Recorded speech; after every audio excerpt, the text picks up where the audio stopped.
Welcome to Revolve, episode post review with the invisible man and woman, Terrell and CJ, aka For Real Love, P.U.W.F, Wrestling Hub and Coach,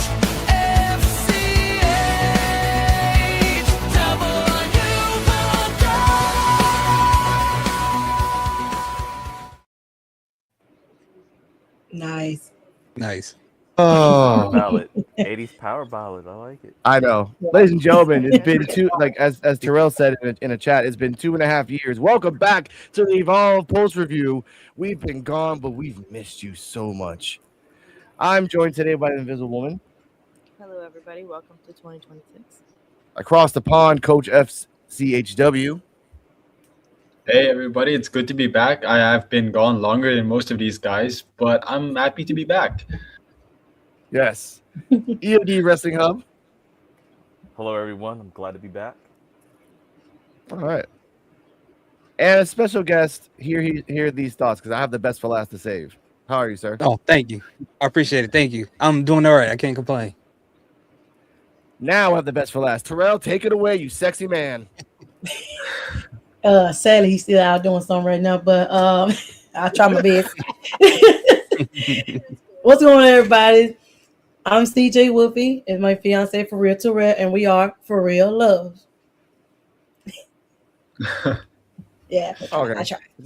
I get it. I miss his intros. All right, ladies and gentlemen, welcome to the WWE Post Evolve podcast. We're going to talk about match by match, little clips here, little clips there. We'll have some surprises coming up. We do have a special studometer that no one else has, ladies and gentlemen. We will say that later on. Stay tuned. The episode starts with Shawn Legacy coming into the ring, talking about his fear, and it's scary to keep losing, but this is his last chance in his mind, and he has to win. He has to win. So let's start off with that real quick first. Here are these thoughts. What's your review on Shawn Legacy's intro into the show, and just leading up to that before we even get to the main event? What's your thoughts on that? I thought it was pretty good. Yeah, I don't know if I'm trying not to, talk about what happened later without going too deep into it. So I'll just say, yeah, I thought it was a pretty good promo leading into everything. Okay, that's fine. EOD? Yeah, I thought it was a good promo. The only thing that was weird about it is like the match itself seemed to come out of nowhere, or less. It's been so long since we've seen an Evolve episode. I'm like, they're gonna fight again for the championship. But I did like the way it started out. It was a little bit different, and I like that. And it kind of, they're kind of taped in advance, so it kind of felt like everything is like happening like right now. So I did like that. So I thought it was good. That's cool. Coach? I liked it. I think it was good. It kind of like, how do I say it? It kind of felt like that superhero type thing where he's walking and he's watching all of his memories, all of his achievements before he goes into this big final battle. It kind of felt like that, and I really liked that. It kind of gave me the idea that he was going to win, but I'm not going to talk about that yet. I'm just going to say it was a good promo. I really liked it. Okay. Hey, D-Walk. What's going on, people? How y'all doing? Hey. I just wanted to come and crash it real fast. That's it. Just want to say hi. Oh, love you, man. Hey. You crazy, man. We're talking about this in a second. That's exactly. CJ, what are your thoughts on the Shawn Legacy promo before we get to the match? Oh yeah, I think it's pretty good too. It gives you the hype of the final, the main event of the match, with him included with Justin Drake, and making you that feel that he might, he could possibly, win the big one. Finally win the big one, and many chances he had going after it. So yeah, I had to feel to it. So I like it. Okay, all right. Let's get to the first match, because this is going to be a really weird thing to talk about, because I'm going to have some mixed. I haven't heard Coach's review of it yet, so we'll get to that when we get to there. I haven't uploaded it yet. I know. I'm waiting for that one. check out Not Lost in Japan. He just put out one right now. He's a little he was up and down on that. First match, Carmen Petrovic, Xing Xing versus Laney Luck. There's a guy in the background with a Xing Xing sign. Good for him.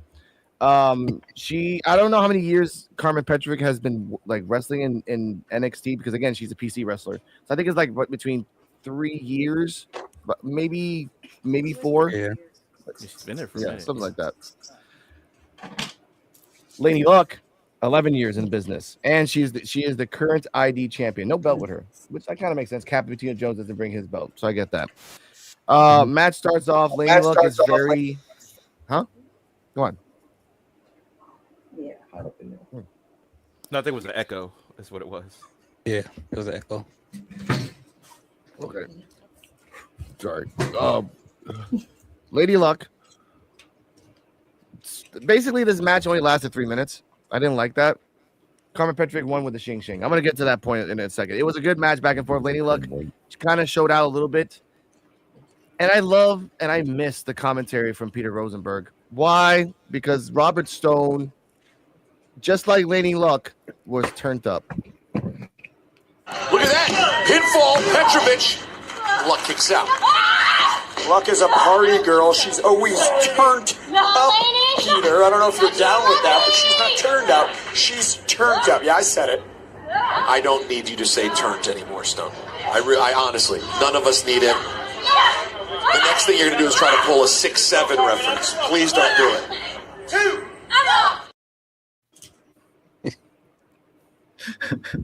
I saw CJ's face. The second that said the 6-7 reference, like, no.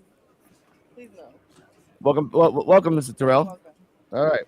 Now, to begin to that point, Terrell, CJ, your thoughts on Laney Luck versus Carmen Petrovic and your rating? Yeah, the match was pretty good. Carmen kind of, she been doing her thing on Evolve lately now, and she's improving herself. And then the Lady Luck, she pretty good too. So they have pretty good back and forth match. And I give it like a B. It was pretty good start a match for the show. Okay. All right. Terrell? Yeah, the match was pretty fire. It was dope seeing Laney do her thing. I feel like she showcased herself more in this match. And as far as with Carmen Petrovic, hey man, she always do her thing. So I'm gonna give the match actually a B+ because I think it showed both of the women's skills in this match for real. All right. Before I get the coach and that EOD and then who keeps coming? Is that D-Walk? D-Walk, what is it? Hey, 2 times in one night. Hey, that's dope, ain't it? Yeah, it is. Lord have mercy. Responsibly. What's going on, people? Terrell? What's going on? What's good happening? with y'all? No, just visiting for a quick second. I figure, I'll be like Santa Claus to stop by and everything, Oh Lord. I'll see you soon, D-Walk. All right. Love you. Now, before I get the coach, I give this match a D. Only because of the commentary. This is why. Okay. They brought up the fact that Laney Luck is an 11-year veteran. They brought up the fact that they showed the fact that she did a 6-way elimination match to win that belt. Mhm. Right? So that means she has knowledge. She's supposed to be the new Kylie Ray because Kylie Ray is pregnant. Hopefully she comes back after the baby. Why would you say that Carmen Petrovic is under 3 years? That's why I was asking you guys. And then Laney Luck is 11 years, but yet Carmen Petrovic can beat Laney Luck, who is the ID champion. So the match is a D because commentary got something wrong. No, it's a D because they didn't give the assignment to the commentary saying, hey, Carmen Petrovic has less years than Laney Luck. Don't bring that up because it wouldn't make any sense to like let Carmen Petrovic win against a Laney Luck who's had 3 times much experience. It's like if it was Carmen Petrovic versus Kylie Ray, it wouldn't really make any sense. Kylie Ray has more years than Carmen and more experience combined. No, once you said that. Shit, and that's commentary fault then. Yeah, I know. But Watches happen. Watches is a part of life. Yeah, I get that. No, but if you what was I saying? Yeah. with Carmen Petrovic, I feel like they're just giving her the wins. But once you said that, it is a good point. The only way that it redeems it, if Lainey Reed genuinely has more experience, is by letting them have a rematch, and then Lainey Luck wins or again. Lainey Luck, sorry, Yeah. wins in the next one. Yeah. I mean, and But yeah, the match itself, Yeah.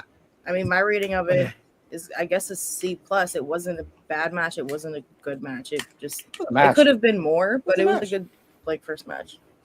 And they're not acknowledging that Carmen's undefeated lately. She's been bing, bing, bing, bing, bing. No one's like, they're not acknowledging that, which is like they probably will in the I future. mean, her But moves were cool in the match, but I'd like to see more out of Lainey Luck. that's what I gotta say about that, Coach. I also have an issue with the match, but it's not the same reason as you. I just feel like the match was a bit too short because Lainey Luck, this is the first time we're seeing her on Evolve, and as the new ID champion, I feel like you kind of have to show her off, especially because she's like your representation on the indie scene. I don't have a problem with her losing to Carmen Petrovich because Carmen is good, and and she's been on a winning streak. I just feel like the match went too quickly to really show off anything for either woman. So that's why I'm gonna give it a B minus. I think for what it was good. I just don't feel like they did enough for, at least for me personally. Okay. EOD. Yeah, I kind of agree with Coach. Like this is only like the second time I've seen Lainey Luck. The first time was like on Twitter during that match where she won the ID championship. A little bit of that match. So this is my first real introduction to her. And I wish it would have been a little bit longer just to showcase. Like her losing wasn't a problem for me because the way I look at it, they always WWE does this a lot. Their people are better than anybody else. So the fact that she's kind of on NXT Evolve, even though she had 11 years of experience, it's like you had 11 experience in elementary school versus somebody that's in junior high school. So it's like that's just how WWE does stuff. But I did wish it was a little bit longer. I give the match a B. It was okay. It was a good starter match, but she is the ID champion. So I think they did a better job showing off Sterling the last time from LFG than her in this match. So that's all. But it was a good match. I just wish they did a little bit more. Okay. Hear these thoughts and rating of the match. I'll give it about a B. Like you guys said, I wish it was a little bit longer. I wish that by telling the story, they probably would have showed with Lainey Luck, as you said, she has more years of experience. They would have showed her have some type of miscalculation in the match, and then Petrovic could have got advantage of that. Then that would have gave her a reason to have a rematch and have her well prepared for that match. But I think overall it was a pretty good match. I was happy to see her because I've been kind of watching her in the Indies a lot, and she's from Chicago. So anybody from Chicago, I'm always gonna support them. So, oh yeah, of course. Shout out to Chicago, and she shout out to Chicago herself too. It was actually pretty cool. She's like looked at I'm here. 3 minutes, 35 seconds was the match. All right, now backstage, the Vanity Project spoke about Jackson Drake's match later. Ricky Smokes compared Sean Legacy to the hot girl's friend that you don't want her around, but you have to have her around in order to get it, and then they just like fall in love with you, and it's like a whole complicated mess. They all knew the damn thing. It's really weird. Then on the left, Mr. Aaron Rourke, Cappuccino Jones, Eli Knight, Sam Hardware Holloway is there. First off, Jackson Drake tells him, "Where the hell have you been?" Eli Knight says something, and he's like, "Who the hell are you?" Cappuccino Jones started talking, but then I think Mr. Dr. Thirst is getting a little too big for his britches. Because Jackson has that title. Word?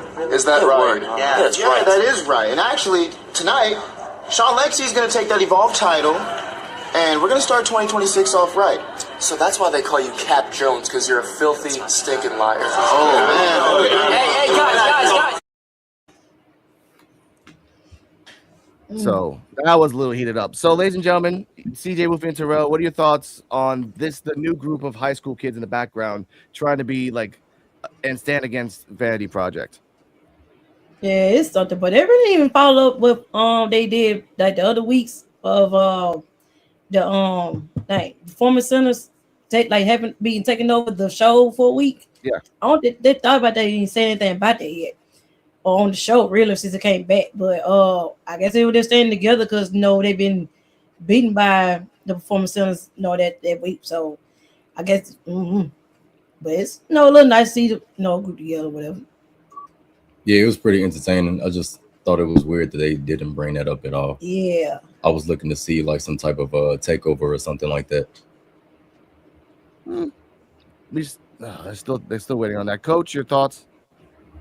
I liked it. I think it was a fun way to show more of the Vanity Project. I just hope they don't fall into the trap where all of these baby faces are always together and they're just lumped as this big baby face group. Because I just don't want that to happen. I don't think it is going to happen, but like I have a tiny fear that it might, and I feel like that would diminish them as individuals. But other than that, what this was, it was pretty fun. I liked how much the Vanity Project are just dicks to everyone. It is too. Here you go. Yeah, I know I'm biased when it comes to the Vanity Project, so I liked it. But yeah, man. Based on NXT, I think they're doing something a little bit different. I think a lot of people's gonna be showcased not just on Evolve, but also on NXT. That's just my feeling. I don't know that for sure. I did like the fact they're showing the dynamics. You got the baby faces together, and I know they didn't talk about it now, but they did kind of bring up something about like what happened like the past week later on in the show. But I liked it. I like the fact that Jackson Drake, he's really smelling himself right now. He just think he's the absolute man. He is a champion, so he should think that. He's a little bit overboard with it, but he should be. So I liked it. I thought it was a good segment. Hear these thoughts. Your thoughts on this promo. Yeah, I'll second with EOD, man. I'm gonna be biased every time with Vanity Project, man. Every single time, because they're just like the more mature version of a Disney bully. Like every time they say something, it's hilarious every time. And what he said to Cappuccino Jones was funny to me. I don't know why I laughed so hard at that part, but yeah, I thought it was pretty entertaining. All right, even that. Now, ladies and gentlemen, we know that these are the same tapings. We talked about this on episode 41. We talked about this. We even said it. Why are you doing this if the fact that you could just show this now? Why? Because Wendy Chu and Chantel Monroe came out. First off, Chantel Monroe came out with the mirror, and then Wendy Chu attacked her. But they're wearing the same exact clothes as episode 41. The baby on the left is still there on the left since episode 41. Nothing's changed. So you could have showed this. This is the reason why. This was a great first main event. I'm going to call this the first main event. Okay, honestly, it's not a mid-match. This is the first main event. Right off the bat, they have a brawl. Wendy Chu goes to the outside. I'm not even going to get my notes. Wendy Chu goes to the inside. Chantel Monroe gets a trash can and freaking brings it out with a hairspray. Keep your eye on the hairspray, ladies and gentlemen. That is a key point for it later. After punches back and forth, Wendy Chu puts her into a trash can, then does like a running shotgun drop kick to the corner of Chantel Monroe. Ladies and gentlemen, clip number 1. It's her wheelhouse. Absolutely. She's very comfortable when rules go out the window, and you hear the crowd getting excited to see Wendy Chu doing Wendy Chu things. Yeah, well, anything's legal. Chairs, tables, weapons. I mean, she may come over to the table here and take your knee brace off of your meniscus injury. Or she may just dump Chantel Monroe right into the trash can. Wendy Chu with an old-fashioned right hand. And sent Chantel Monroe avoids the chair and comes back with an elbow to take down the veteran Wendy Chu and send Chu in. No! There's the reversal. And Chantel Monroe is eating chair tonight, folks. Man. She is not going to like that. We know how much Chantel Monroe likes to look in that mirror. She does not want that pretty face slammed into a chair. Yeah, now there's an indent of her beautiful nose sculpture in that chair. Granted, it's worth a lot of money now, probably. Sell that at Sotheby's. They auction it right now. Before we continue, can someone tell me what Sotheby's is? Sotheby's. What is that? First time I heard that. I heard of it. Yeah, I don't know what that is, but Peter Rosenberg brought it up. During that point, Chantel Monroe got thrown into a chair. First off, get that chair, Chantel. Sell that shit. You can sell it to anybody on eBay. Really make the point of that. They go back and forth. Wendy Chu tries to do a dirt nap. They brought up the good point, and I'll bring this up a little later at the end of your thoughts on this, where Robert Stone and Peter Rosenberg were saying that should she really call it the dirt nap since she's not a zombie anymore? She's just Wendy Chu. Like she changed the name. We'll talk about that a little later. Chantel Monroe reaches for the hairspray and hairsprays her in the face. After a couple back and forth, Wendy Chu brings out the chair. I'm sorry, the table. The table goes inside the ring. They're fighting back and forth. With at one point, I forgot what it was. Wendy Chu was on the top. Chantel Monroe tries to go up to stop her on the top turnbuckle. Wendy Chu does the dirt nap on the top turnbuckle, and I was telling Cardala, like, at that point, if it wasn't on the ropes and she would have passed out, the ref would have stopped the match right there. I was asking. Yeah. In normal circumstances. Yeah. But then you said because it's a DQ match. And technically, we'll talk about that a little later too. Like, no DQ matches, it should have still count because it's on the. But either way, let's just say it like that. Wendy Chu knocks her out. She is out. Then Wendy Chu has an idea. Not a good idea, but still an idea anyway. She turns Chantel Monroe around. And ladies and gentlemen, your discretion is advised. We bring back an old commentator to help us out here. It's not moving. She lets go of the dirt nap, but Wendy, she might have put Chantel out. Her body is limp. Oh, Wendy, what are we doing here? Oh, good Lord. You already have her beat. Oh, no, Stone. What's Wendy Chu thinking? What's she thinking? Oh, my goodness. Chantel Monroe may have been broken in half. By God, Stone Cold, Stone Cold. Lord Jesus. Peter Rosenberg, I can't believe Peter Rosenberg brought the Jim Ross impression. I didn't exclusive on Tubi, ladies and gentlemen, exclusive. All right. Match was exactly official time 6 minutes 57 seconds. 7 minutes if you count everything else. CJ Wolfie Terrell, your thoughts and rating on the match, and should the dirt nap be changed and renamed since Wendy's a new person? I actually thought she would have been changed it really when she became this person weeks ago. But the match was amazing. Really, they did good on this match. And that ending into what she did the choke slam kind of move on her on the table. Yeah, that was very impactful what I did. I ain't no way she kicking out of there. But Wendy did her thing. They did their thing. So I get that match an A. The match was very enjoyable. I'm definitely gonna have to give it an A as well. It was full of action. I love a good no holds barred match or no disqualification match.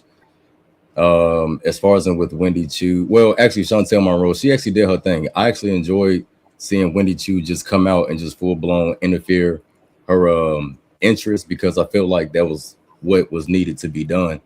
Chantel Monroe, she needed some attitude adjustment, if you will, and Wendy Chu gave her that. So I feel like this beef should not be revisited unless they want to bring it back. Hell, I'm all for it. As far as with Wendy Chu's finisher, I feel like it should be called catnap. Yeah. It works. Yeah. Nikita might not like that, but we'll just work that Yeah, out. and then she can beef with Nikita to get the rights to the name or something. Oh no. And she started doing her finisher on her and everything like that. Yeah, that'll be funny. We don't need to see dead Wendy do the I W wouldn't dance. mind if they bring back the Nikita. No, you're not Big Cat. I'm Big Cat. That should be my finisher name. Okay. Oh, you're not the big bad booty daddy. I'm the big bad booty daddy, though. Oh my God, this is why I love this that- show. Coach, Oh my god. your thoughts and rating of the match. First off, we're not gonna take any Chantel Monroe slander from Terrell. She's like the GOAT, so like It's there's not nothing moving. wrong with her attitude. She lets go of the dirt nap. Sorry. Continue. I pressed the wrong button. Keep going. You tell him, Coach. Go on, Coach.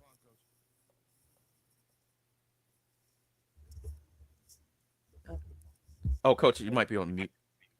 Your mic's muted. Your mic's muted, Coach. There we go. Yeah, my bad. I don't know what happened. Sorry, guys. That was me. Keep going. Regarding her finisher, I think the dirt nap should stay. The name the dirt nap should stay. It's kind of intimidating because like you know who I was before, and you're getting a nicer version of me now, but I can still put you in the dirt if I need to. So I feel like the name just sounds cool, and I don't think it should be changed. Regarding the match, I loved how like it felt like this big, massive, like they hate each other, and that's what I really appreciated. Just like Terrell said, when they instantly came out and started brawling, it really felt like this rivalry was like they hate each other. So For the match, I'm going to give it an A. I want to give it an A plus. I don't know why it just didn't hit that ultimate extreme level, but I did really like it for what it was. So definitely an A match for me. All right. EOD. Yeah, I agree. This was like an A match. I did like the fact that Chantel Monroe had the hairspray, so that's something unique to her when it comes to stuff like this. And I see what they're doing with Chantel, like because she's so pretty, she doesn't look like she's supposed to be in any type of matches, but she's in all these crazy matches. So when she eventually gets called up, it's like okay, she's just not gonna be just another pretty face. She's gonna be I could do hardcore stuff. I could do this, this, and that. So I do like that. The way Wendy Chu choked her out on on the top of the turnbuckle. That was crazy. And Chantel's not a heavy person, so the fact that she went through the table the way she did was insane. Like I said, I give it an A, and I do think I like the name the Dirt Nap. I think they should keep it. I really like it's different, and it pretty much shows you what she can do to you. She can put you in the ground. So keep it. Yeah, I like that. All right. Hear these thoughts? Yeah, I agree. I like the dirt nap as the name of the finisher. Maybe they can give her like an alternative finisher as well. Like, if she want to go back into being her old self a little bit, depending on who she's facing, maybe she can use the dirt nap. But that's neither here nor there. But overall, as far as the match, I liked it. You got Wendy Chu, like the queen of stipulation. You could put her in any type of no disqualifications matches or every time. Like she takes crazy bumps. And what she did, the reflection of perfection was pretty crazy, especially putting her to sleep on top of the rope. But overall, I get a match at A. I thought it was a lot of fun to watch, and I love chaotic, like hardcore matches. So it was good to me. It was good. All right, Cardi. No, this was an A match for me. I think with Wendy Chu, like this was just another Wendy Chu match, which in saying that, I mean every Wendy Chu match is a really good match. Yeah. But for Chantel Monroe, this was like our first time seeing her do something like this. So I like that we got to see her doing that. So I hope we see more of it. Okay. A plus for me. Yeah. Oh no, I'm just gonna say one thing. Like, even though I know it was taped and they could have showed it, I'm actually glad they did hold it back till after Christmas because to me it made the show feel a little bit more like special. I guess I don't know. Like after not seeing anything for about 2 weeks, you come back, you get this, and then you get the next match. So I'm kind of glad they. At first, I was like, man, they should have showed it, but I'm kind of glad they held off on it. So okay, I'll give you that. I give this match an A plus because Chantel Monroe, we've been saying this week after week after week after week. She's getting better. She's getting better. She's just now. Shout out to Not Lost in Japan. He did bring up the idea. I'm just going to piggyback on that. You lost, and it would have been really cool. And when we get to the post match, it would have been really cool when she was on the floor because she was on the floor on the outside. She was just grabbing onto the hairspray. That should be her now. Like she has the mirror, and now she has the hairspray, and she should use it in matches. Like when shit is not going well, hairspray. Ah! Like, I don't know what happened. Like that could be your gimmick because again, you're a reflection of perfection. That's what I'm thinking. But this match was like it got off slow in the beginning because again, this is basically Chantel's first ever no DQ match. So after a while, she started getting confident. Wendy Chu, you knew Wendy Chu was gonna win because commentary is like, yo, this is Wendy Chu's wheelhouse. She's done every match under the sun. Like, and this is Chantel's first. So I'm like, and this is the new Wendy. So I'm like, I want Chantel to be the champion. We've all been saying it. Now that the Kendall Gray dilemma is happening, it opens up the field for everything. But speaking of which, post match. Oh, I didn't want to say his name because he Don't say his name. Just don't say his name. Just say. Now. Terrell's gonna laugh 3 times for this. 1, because we have to press the button because he did not change his clothes. He just put a jacket over the same shirt. You think I didn't notice, fool? Here we go with the original. About a guy called Chewy Martinez who wears the same clothes every 4 episodes. Who is a mediocre to okay announcer, but needs to get better.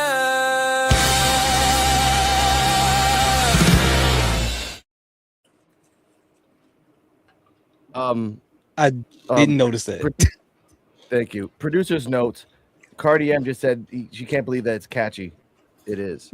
No, I Now- said I hate that it's catchy. It's catchy. It is catchy. It's pretty cool. Now, Cheer Martinez to the outside. She talks to Wendy Chu. Wendy Chu's like saying I'm a different person. I'm the new me. I know there's a triple threat next next week. We'll talk about that in a minute. But whoever's gonna win, I'm gonna put them to sleep. Kendall comes out and talks that shit, and I talk to Cardi. I'm like, this is a greater production than Raw and SmackDown. Why? Because when two people are in that, like on the outside with no mic on, you can't hear shit. You can only see their mouths. You can't hear anything.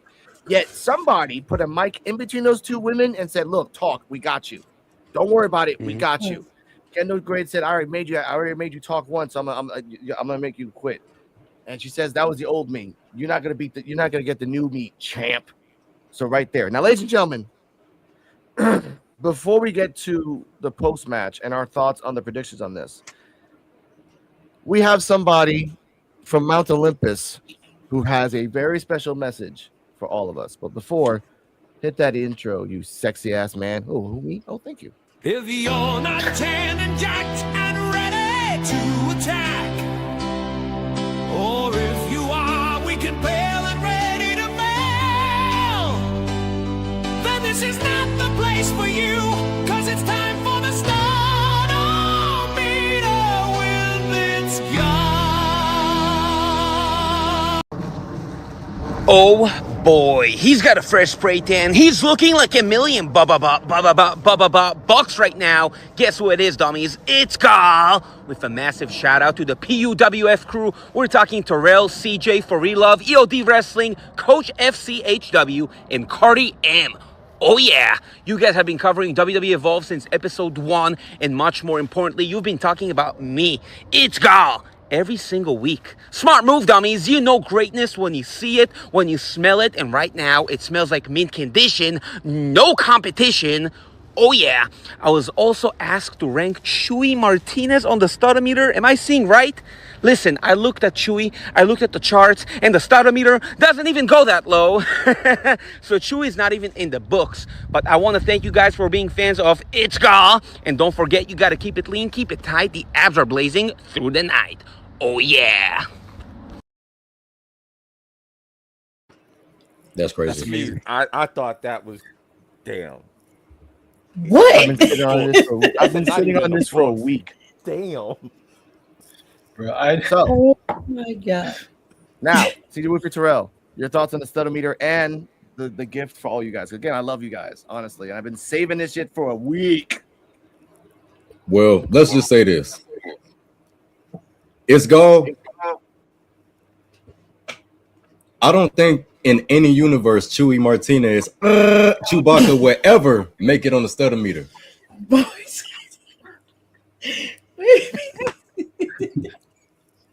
And it's still a new year.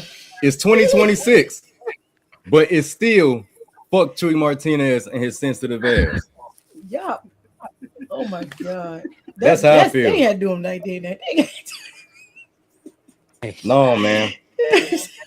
They didn't do that man like that, but man, the shout out was amazing though. Like, wow, I'm shocked.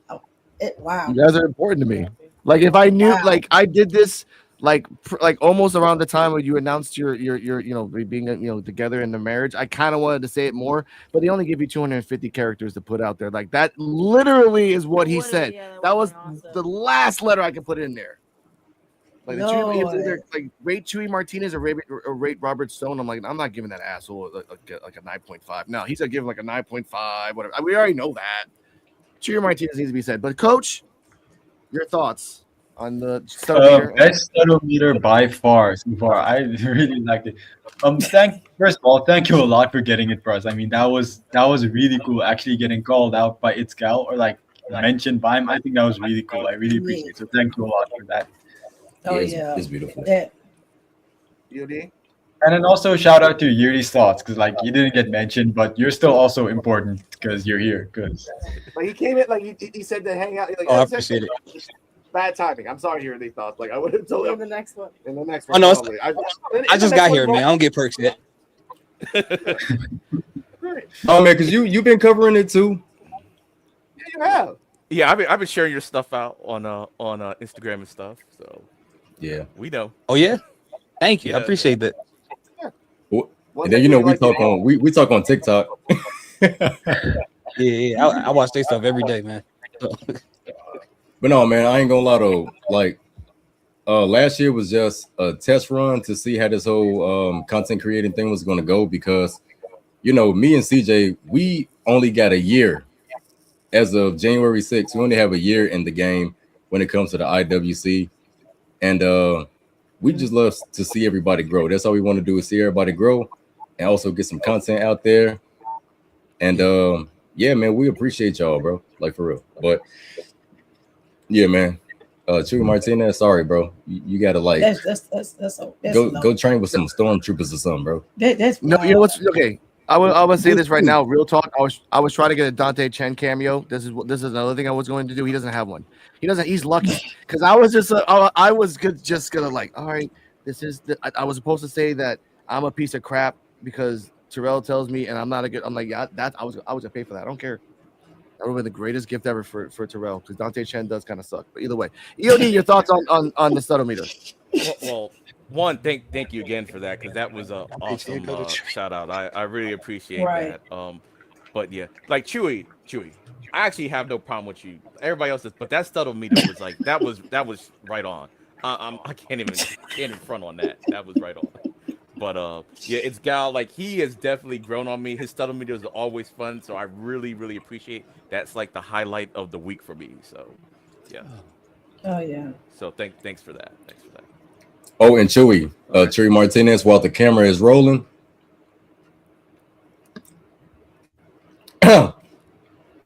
When the podcast is off, I'll be quiet. But when the podcast is on, I'll be talking again. yo, who is Chewy? What did he do? What did Chewy do? Oh my god. It's all kayfabe, Chewy. It's all kayfabe, Chewy. It's all kayfabe. I promise you. It's all kayfabe. 99% of it is. man. What do we do? And that's what we. I feel bad for him. And that's what we tried to tell Chewy that. We tried to tell him that, and he gonna sit up here and start crying. He started crying at Alex's inbox, and I'm like, why did he get mad? He just told him that it's a part of the show. Come on, man. Started with like Alex tagged him and was talking about him wearing the same outfits, and then Chewy came in his DMs and said like, "Oh well, basically, pay me," is what he said, right? Like, Yeah, give me some money. I'm like, you know what? But look, look, I don't remember. Mister, here these He's thoughts. had beef with No, him. hold up now, hold up, no, hold up now. Here are these Okay, thoughts. If against you the Lord. go back, yeah, if you go back and like to the old episodes and follow his clothing, they're all the same most of the time. He used to wear denim for a while, the first 15, 20 episodes. And then he started to change like dramatically. That was us. That was us. Oh, you made him do that. Yeah, we. Oh, made him do that. Y'all beefing with Chewy? Oh. And then you got Isgal to. Yeah. Wear something different. Why is every other That's wrestler wearing something crazy. different? But that motherfucker's wearing a denim suit every freaking time. Like, come on, man, be better. And my argument was, that's What? his uniform.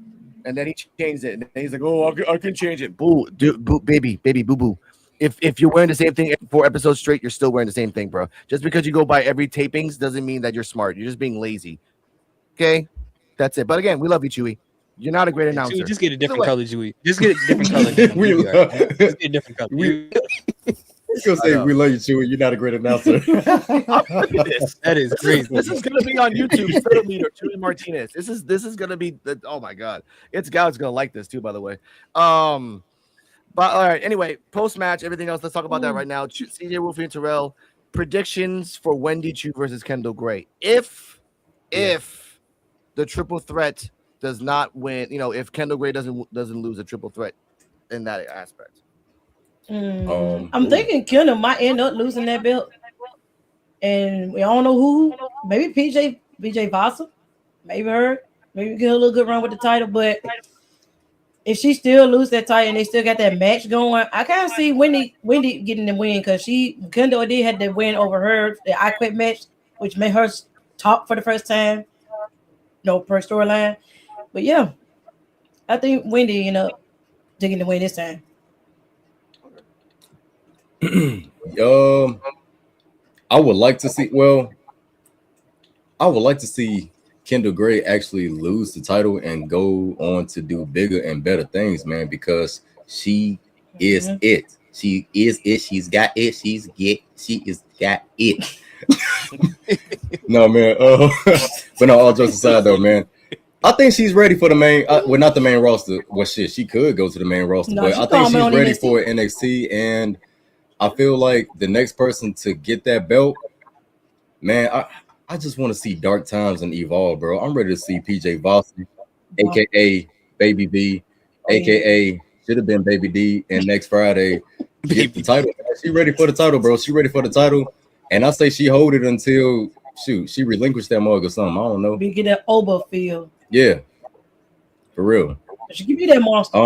But I do want to see Wendy Chu go up against Kendall Gray, kinda, because I do want to see Wendy Chu possibly become champion and show her that this time I've actually will beat you, because after the triple threat she might not have the energy to defend. You know, going up against Ellie and PJ, that's a lot. It's a lot. Okay. Before we get to Coach, Cardi, your thoughts? Oh, my live reaction to this was I would like to see Wendy Wendy take the belt. Yeah. But I almost, looking at it now, I almost feel like they're setting it up for like a parallel to the first belt, where it's like you have Kendall, PJ Vasa, Wendy, and Chantel all going for the belt, and it could be like a fatal 4-way between the four of them. And it's same kind of roles where you have like, heavyweight and Kendall and Wendy and Chantel. So it's like technically, like, I could see Chantel taking it too, but I don't know. Wendy, we might have some breaking news before I say my stuff. Wait, Hold up a second. What's up?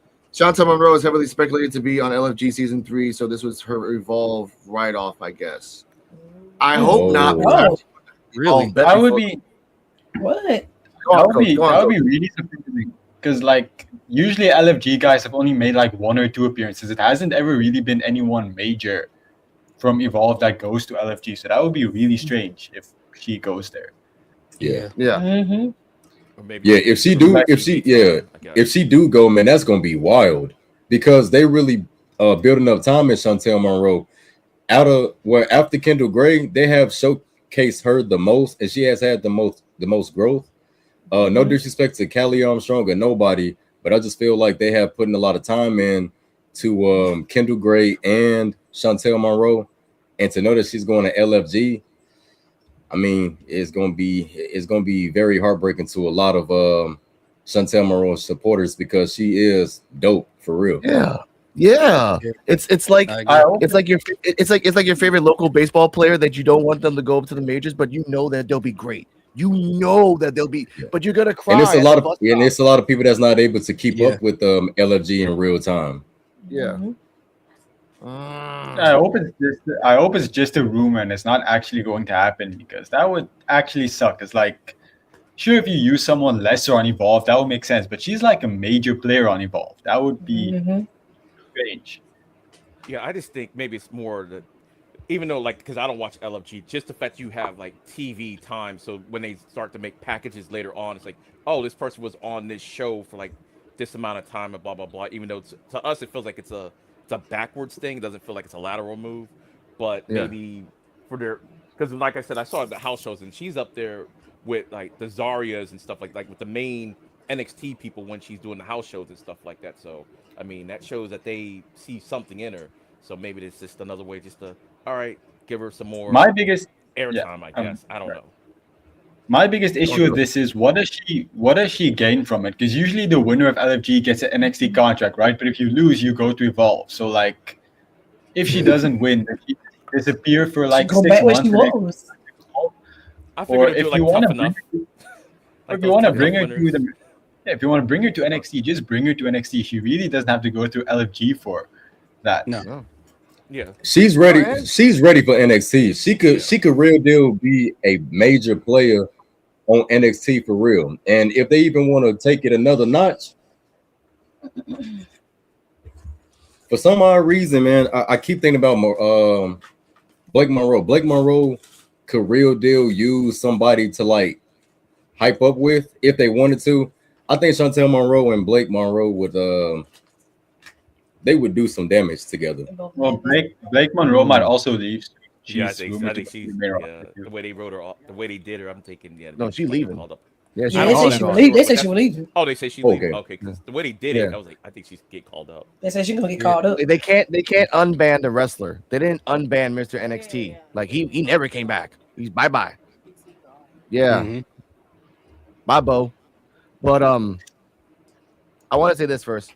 Chantel Monroe can go to NXT, find Blake Monroe's mirror in the back, and then take kind of like half her persona, and then boom, right there. You got to boop. You keep going, and then Blake Monroe comes back to NXT by some weird freaking reason a couple years later, and sees that Blake Monroe and Chantel Monroe are the same mirror. They're like looking in the reflection, and they could be a tag team, or they can have a blood feud.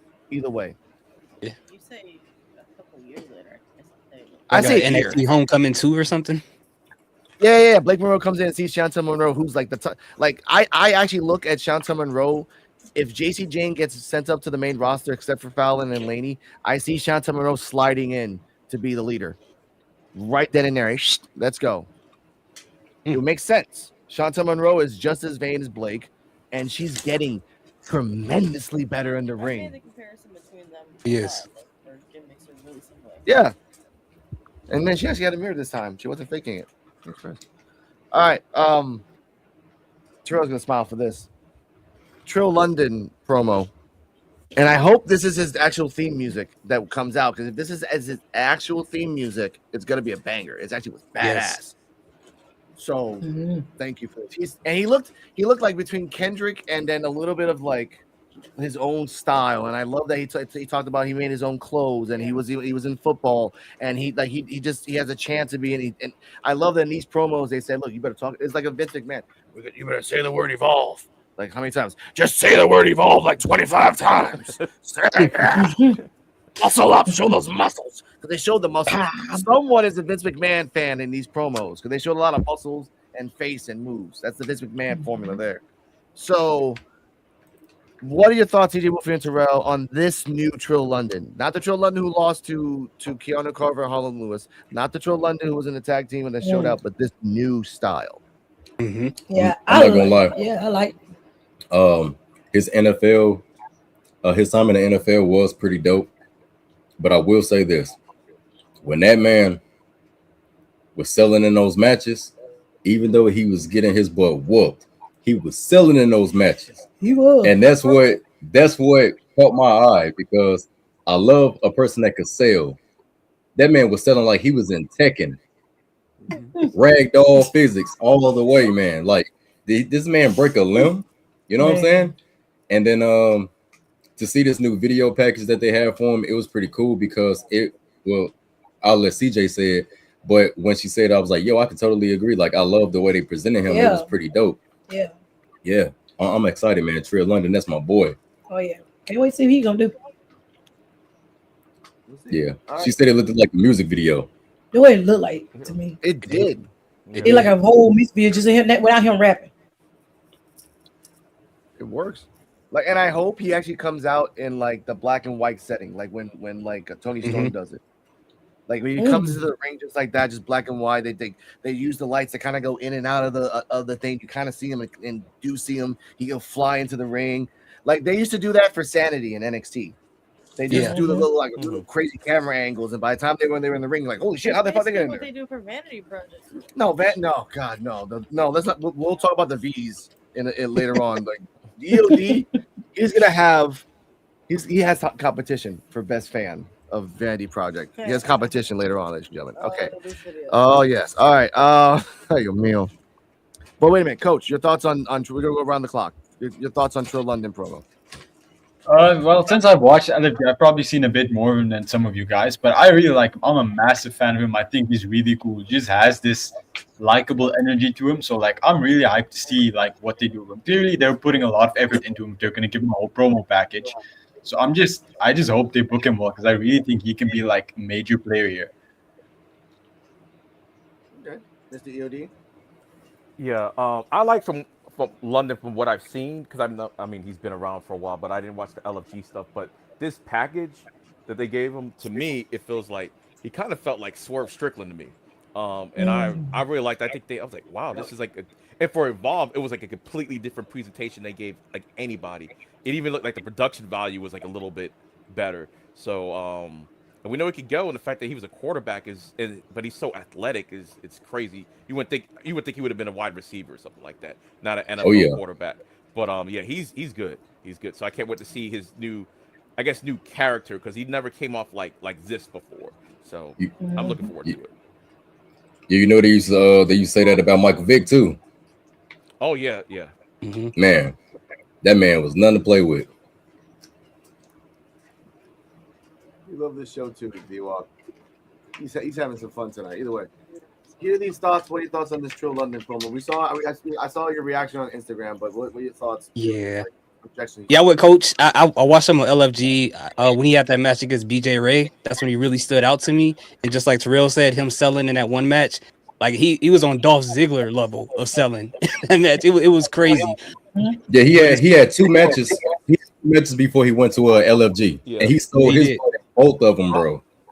Especially the one against Swipe Right. That one was crazy. Yeah, That was a good match. Yeah, that was great. But as far as the video package, I thought it was perfect. It was like one of the best video packages I've seen in a while. Like you said, it looked like a music video, and the fact that it was black and white made it perfect. Because like for me, I'm a sucker for like black and white videos, especially when it looks like a music video. Because now all you gotta rely on is their character and them talking. And I think his character just kind of oozed through the video, like all the confidence and the arrogance and all of that stuff. And he had, I mean, the ingredients of actually being a big star. From his style to the music that's playing in the background, everything. So I can't wait to see what they do with him. I think it's gonna be crazy. What are your thoughts on this Yeah, Trill man. London? I Think of agree. everyone else. Oh yeah, I agree with everybody else. I thought the promo was really good. I was vibing to the music. It was and then his fashion was really cool too. So Like- just the overall vibe. when I was watching this live with Cardi M was like walking around and stuff, and then when the Trill London came on, like the music came slow, it faded in. I'm like, damn, that should be fucking popping. And then Cardi M walks in and passes the TV, stops, and then just starts twerking. I'm like, yep, that's you gotta hit. You gotta hit when you just stop and twerk. Like, It's also Oh, a really man. good- So yes, I'd like to see more of him on the call. sure, Been a just while. like Tay Wilder, right? Anyway, speaking Oh, of no. hot hunks, Mr. Cam Hendricks, aka Aaron Luke, has a promo as well.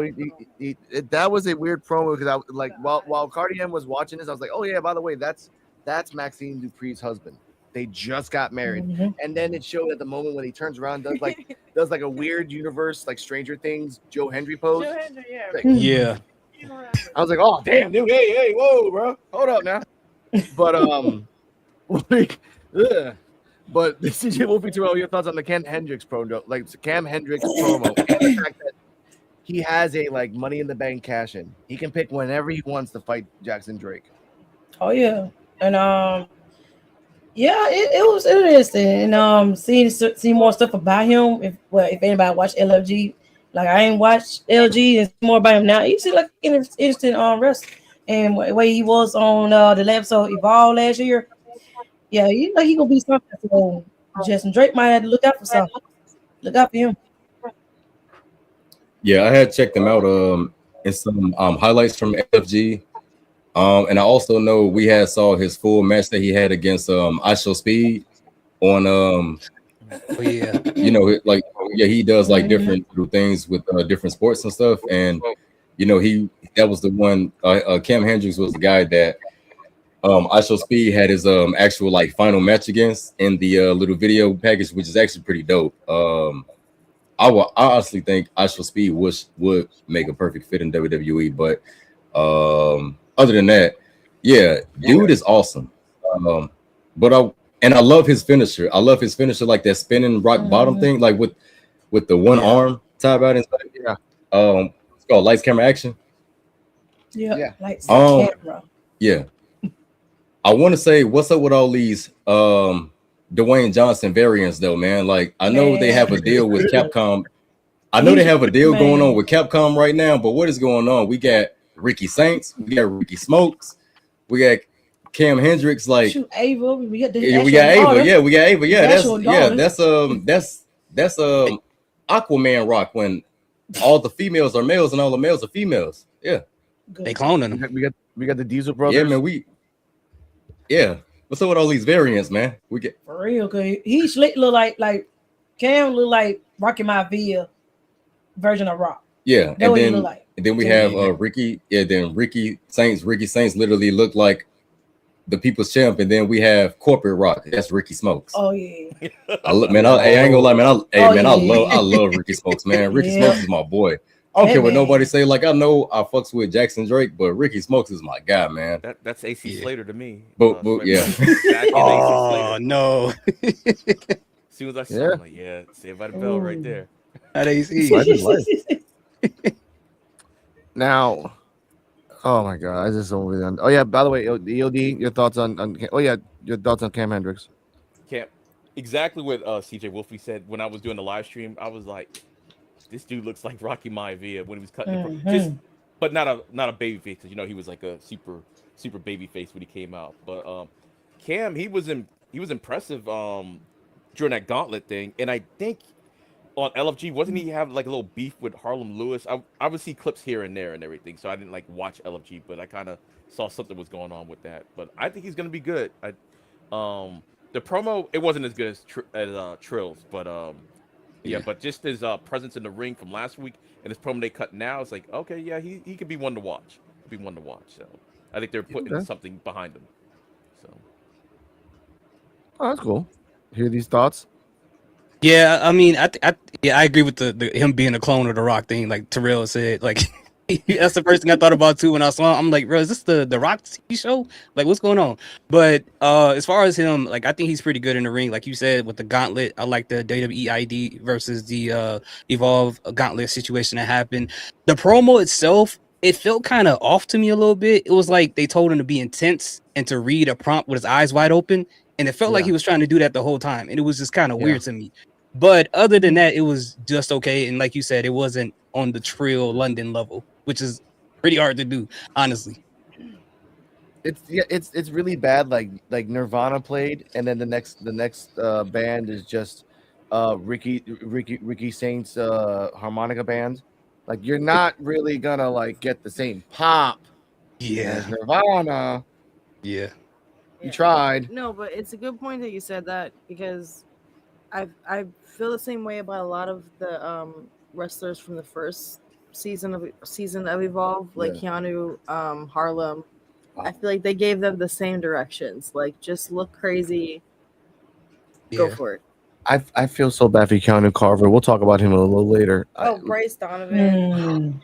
I miss Bryce Donovan. By the way, ladies and gentlemen, we have buns for that. Oh man, Bryce Donovan, we miss you, sir.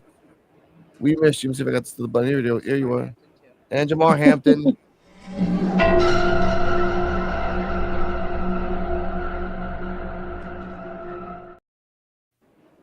I know, right, man?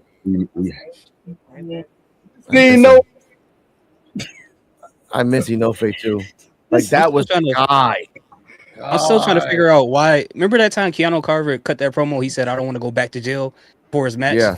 I'm trying to figure out. No. He said, I ain't going back to the streets. I'm like, what happened? Is that the stipulation? I ain't going to jail. You're not going back to the streets if you lose this match. It's like, calm down. I'm like, why is that the only option? Like, that's what I said. We literally had an episode and talked about his finances. Like, what happened to you, sir? What is going on? I remember that. I think it was like episode 26. He found that chapter 13. Oh my God. Yeah, man. Like we have a lot of memories for Evolve, man. I think the one that still messes with me the most, besides Misty Inoue choosing not to resign, which I totally get, because who wants to be seen on TV with Dante Chan? I mean, you got this handsome young man with this freaking. Y'all really hate Dante Chan. Who is this dude? But you know what I'm saying? Like, but no, Jordan Oasis, man. Oh man, Jordan Oasis, man. Come on, man. Okay, you know what? Honestly, in my opinion, the biggest fumble was letting Zeta Steel go. Yes. Yeah. Well, oh yeah, man. Zeta Steel on a bigger and better things, man. Jada Steele is in the ring Yeah, of I'm happy for honor her. She's in Ring of Honor. Yeah, she's in in Ring of Honor kicking. Tony Stone voice. Oh That's my gonna be the God. biggest fumble in Evolve history, right? No, Oh no, yeah, actually, yeah. yeah. The biggest fumble in Evolve was Jamar Hampton. You had the next John Cena. You had the next John Cena Yeah, there. Jamar was one of those ones. Yeah, he was. Oh yeah, Jamar too. Perfect. He was the perfect. Either way, Anyway, yeah. either way. I want to say, we miss you, everybody. Next up, backstage, we have Mason Holiday and Layla Diggs on their phone. I don't know what type of iPhone that is, but just good for them. I don't have iPhones. Oh. And they're like doing TikTok dances. Ariana Grace comes in, and I have the button for it, but I'm not gonna press that right now. Ariana Grace comes in. Oh, you doing TikToks? That's so cute. Because no one's gonna give a crap about that. Then out of well, not really out of nowhere, because her ass ain't doing nothing but just hanging out and Evolve. Miss W. Oh my god, I tried to forget that for a long time. Oh my god. Yeah. She walked in, said the exact same thing, and said, "You know what? I think we're aligned. Are you what sign are you? I'm a Cancer. Well, I'm a Leo. We get the hell out of here. Bye, Mason. You know what's worse? Mason Holiday, just crapping on those two. Those two, I give them so much credit. They showed so much facial expressions in under 40 seconds. Yeah. Saying from pissed off to I'm gonna kill you to where's my bat to I have to be a lady to holy shit, she just crossed all that stuff. CJ Wolfie and Terrell, your thoughts on possible tag team? It could work. It could work. I can see them kind of doing something. But yeah, kind of needed something to reach viral with Layla and Mason. But yeah, I see they still got this feud going with Nikita. So I guess Nikita found somebody else that also don't like them. So I guess it get something to keep the feud going. Yeah, I find the feud to be very comedic. I still love the W scene that Nikita Lyons did do because it was very cartoonish. Yeah, it's the way she did it. It was very cartoonish, and then the camera, like I said, the cameraman, whatever team they have down there that supposedly been working with the old school writing team that had expertise in Attitude Era or Ruthless Aggression Era. Shouts out to them in that camera angle, man, because that was the icing on the cake. Like the camera is in frame, and you just see her sliding away. That was dope. Oh, the Righteous. Hey, my bad. When I see the Righteous on TV, I kind of have to hush my mouth a little bit. Oh, Matt Hardy's been found. Okay. Oh, those my boys. Too. Hey, the Righteous is my boys, man. But no, other than that, yeah, I'm ready to see what they, what more they come up with, because I think the feud is actually very comedic between them. Okay, I'll give you that, Coach. Yeah, I want to say Ariana Grace has to be the hardest working woman in the WWE orbit, because now she's on Evolve, on TNA, and on NXT. It's a lot, but good for her, because I think she's been improving. I don't know how I feel about a possible team up with Nikita Lyons, dude. It would make sense, but for some reason, I just don't feel like I want that for her. I'd rather see her focus on the whole thing with Stacks. But if it happens, I think it could be a cool little team up. But yeah, I need some convincing before I can fully buy into this. Yeah. EOD. Yeah, I agree with Coach. A temporary alliance is cool, but I kind of want to see them do their separate things. I do like the fact that they do have this little feud going on. Has nothing to do with a title or anything. Just a cool little feud, kind of comedic. And Ariana Grace, yeah, she's actually, her best work's on TNA right now, which is crazy. I'm so glad they're actually doing something with her. And it's okay, if you're not that great at one thing, just have her do lots of stuff in other places, because a lot of people hate on Ariana. I like her because I like comedic characters sometimes, and I think that's what she fits. And she's serious on TNA. She's still got the little comedic gimmick on NXT and now in Evolve. So I like it. She's kind of like a low key Ethan Page right now. She's everywhere, and she's just doing the most with her opportunities. And she's even appeals to reality wrestling sometimes. So yeah, this was a fun spot. And yeah, alliance, cool. Tag team, no. But yeah. Okay. Any of these thoughts? Your thoughts on this possible tag team? Which, Yeah, personally for me, like you said, alliance maybe a tag team, absolutely not. I like Ariana Grace. Grace, I'm not really on the Nikita Alliance train as much because I don't know at this point if she's trying to like troll the people who keep saying she's emote spamming or if she's just, I feel like her personality would kind of overshadow Ariana Grace. And it wouldn't like Ariana's great, so you won't be able to see all that if Nikita's doing all the goofy stuff. So that's why I'd rather them be separate and then have Nikita do the goofy things on her own as opposed to being in a tag team with her. But I mean, if it happens, hey, I've said things that I didn't like and it ended up being the thing that I love. So if they can make it work, then I'm willing to see what happens. Yeah, Zari so Ruka for me. I didn't think I'll that give was you gonna that. work, My but thoughts on it this is turned out to like, be really Hey good. man, I'm not even gonna lie. For I me, agree with Coach OD. oh my bad. Like no. What was that? Yeah, Terrell?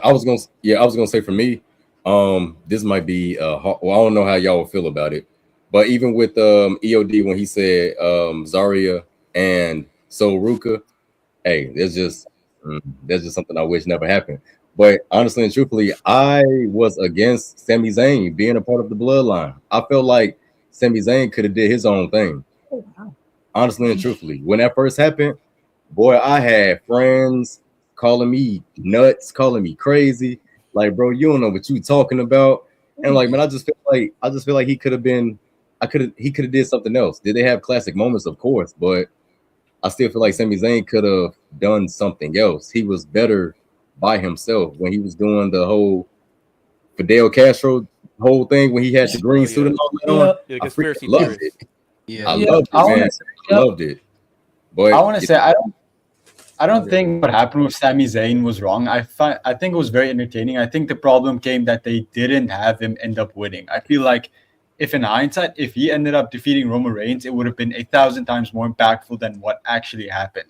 yeah. Yeah, because everybody thought he was going to do it in Toronto. And Yeah. he didn't do it. Yeah.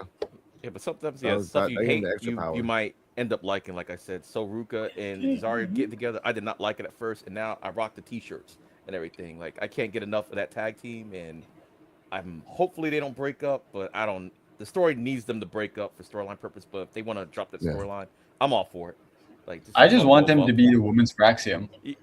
Yeah, just call them up to main roster as a tag team. Like I don't really care at this point. Like I want that to happen. That would work. Like they can be like the housewives of like just New Jersey, where they're both together. They hate each other and they talk about each other behind each other's backs. Sometimes like literally behind their backs. But then like they're a great tag team together because if that would happen, great. But Nikita Lyons is getting better. Like I want her to do it by herself. And Ariana Yeah, Grace I was agree. meant to evolve for a reason. Get better. Like you're not getting better in wrestling. You're great in like talking and then setting up moments and setting up like you are Santino's daughter in prop comics. Like you're getting great in that. But I want you to be something that Santino couldn't really like. Santino was a great wrestler, but he was more focused on comedy than wrestling. Like Right. you should be the opposite. You should focus on wrestling and then that comedy should come naturally. Just have fun. Yeah. You're hanging out with Nikita. You're gonna do a lot of sage. You're gonna listen to a lot of sounds, and like you're gonna be shaking your butt in bathrooms, astrology, You know that's coming. astronomy. Like that's the time of your life. Honestly, like what? Like I don't see anything wrong with that. But ladies and gentlemen, You know woo, it's coming. time The for backstage main video event. of her teaching her to twerk is coming. You know it's coming. Yeah, of course. And then there's gonna be stacks in right there out in the corner. Like he can't say anything. He can't like if you can't can't look. even interact. Like Mhm. I'm gone, ladies and gentlemen. But ladies and gentlemen, time for the main event. Sean Legacy, or Super Sean Legacy, or Super Tired Sean Legacy, whoever asked, against Jackson Dr. Thirst. Oh, I don't have it. Yes, I do. Living your life like you're thirsty. Living your life like you're thirsty. Jeez. What is that? What is that? Oh yeah, dude, that's it. He did that himself, and he has Dr. Thirst. That's the Dr. Thirsty button. Now, Mr. He made that song himself. Yeah, no, Live Your Life Like You're Thirsty. No, but he actually he liked it on Instagram, so I'm happy with that. Now, this match started off similarly to the NXT match that we saw in Gold Rush. crazy, impactful back and forth. Mr. Jackson Jake did the V, which he jumped. They did jumping backwards and did a double knees to the chest. Freaking Shawn Legacy did a variety of suplexes. Producers, not even producers note, but commenters note, there was no interference from Baylor or Smokes at all. Not a hand, not a whiff, nothing. I want to put that out there. I'll say that a little later. And shout out to the old lady. Jedi Sport Network actually knows her. Her name is I think Janice. The sign lady. While the whole match was starting, if anyone noticed, Ricky Smokes was right there, like in the hard camera side on the right, and to his right was the old lady that still had the sign that Ricky Smokes sucks. So every time he got closer, she would raise the sign up more. And every time she would get like it was kind of funny because it's like he would see it and then like he would get closer and she just put the sign up so he could see it. But then when he got away, she would put it down because like that was pretty funny. Like she really does not like Ricky Smokes. Like I hope that's not his mom. That'd be kind of funny. Other than that, unaliving from the front. In the end, Mr. Oh my God! In the end, Shawn Legacy is putting his hand out. It reminded me of Shawn Spears and Bobby Roode when Bobby Roode betrayed him, and he's like Bobby, and you see Shawn Legacy's eyes, and he's just glassed-eyed. I think he's reaching out to like wrestling Jesus, but he's not in this crowd tonight. So he's just like gets hit in the back with an unaliving for the 1, 2, 3, and still Evolve champion for 217 days. That's 7 months and some change. Jackson Drake. Now, before we get to the thoughts and rating, when I said that EOD had competition for fan of VP, the award for fanatic fan of VP goes to either EOD or this guy. Legacy's had his shots, and Jackson Drake finds a way every time. Go ahead. But guess what, Peter? Just go ahead. But guess what? Go ahead. And I say this with every fiber in my being in all seriousness, but the party is here. The champion is here. Jackson Drake is here. Swipe right. We're here. It's VP. It's VP. Look at the championship around Jackson Drake's waist. And in his eyes, if you look at his eyes. There you go. Okay. Shout out to Cardi M. She wanted to make sure they said that Robert Stone's from New Jersey. Now, when I saw this, holy crap, I thought of EOD. Like, oh, this guy's trying to be like #1 fan. Like, nah, man. Like, and I imagined Robert Stone literally getting into Peter Rosenberg's face like this. It's like taking your out or something. It's like, yeah. Yeah, he said it. It's like yeah, dog to the dog park, and he's really want to play, and just the second get the leash off, he's gone. But CJ Wolfie Terrell, what are your thoughts on the match rating and Robert Stone's obsession with VP? And that's so funny. But the match is always good. They always have a good match with each other. And crazy enough that White Bright didn't really make no interference in the match, which really Drake had a clean win on this match. He didn't anything dirty or anything. So that's kind of up on that too. So you know he can get down when he by himself out there. If he by himself out there. So yeah, the match they did pretty good match. So I give that match an A. And Robert Stone just super fanboy in them. It's crazy. Yeah, yo, you guys competition with that man. That man does sis. Yeah. I'm gonna say this. For you to even fix your mouth to say that Jackson Drake did it on his own. This man is the Evolve champion. He ain't need no help. His boys did their job. They was ringside. They was cheering them on. They did their job. They wasn't supposed to interfere in this match. The Carolina Reaper, Dr. Thirst, had the Doctor Strange fart on his underwear tonight because he was taking that man Shawn Legacy through portals. Okay, he was taking that man through portals. And next time he gonna have on that Dr. Pepper so he could drown him in the thirst. But no. Hey, anybody, I don't know, y'all knows Drake did get a little bigger built on him right now. Yeah, he does. he did. I like, wow, I was okay. He getting a little muscle built on him, so that's kind of makes it look like actual, look more of a big like champion. So, But yeah, other than that, nothing wrong with that now. yeah, Jackson Drake, he did his thing, and Sean Legacy, always super as always. But you're not more super than Mr. Fair or anything like that. Like, you're not the E of excellence, but I mean, I'll give you credit is due, but not over Jackson Drake. Sean Legacy, you're not better than him neither. You're not better than the Vanity Project, and that's just how it is. And Robert Stone, you're not the biggest fan of Vanity Project, because not only do you got EOD, you also got here these thoughts, and they will jump you. We don't care how muscular you are. We don't care how muscular you are, bro. Oh wow.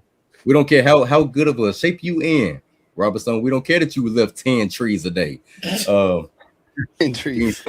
Ain't nobody scared of you, Robert. Yeah, 10 trees. Okay, man, that dude in shape. Man, that dude in shape, bro. I'm just saying. That's Titan games right there. Oh my god. Yeah, Titan games. Sure. Just hear these thoughts, your thoughts on the match and rating. We're going to segue into you. Okay, yeah. I thought it was a pretty good match. Like you said, it started off with similarities from Gold Rush. But overall, I think these two can't really have a bad match together, like at all. I thought it was a really, really good match. And yeah, I'm with EOD.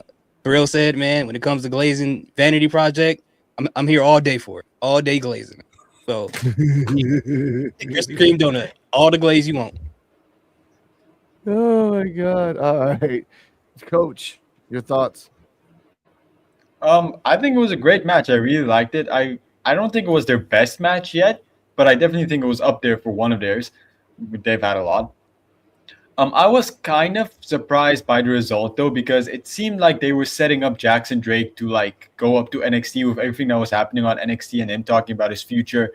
And then the promo of Sean Legacy at the very start of the show, making it seem like he was going to win.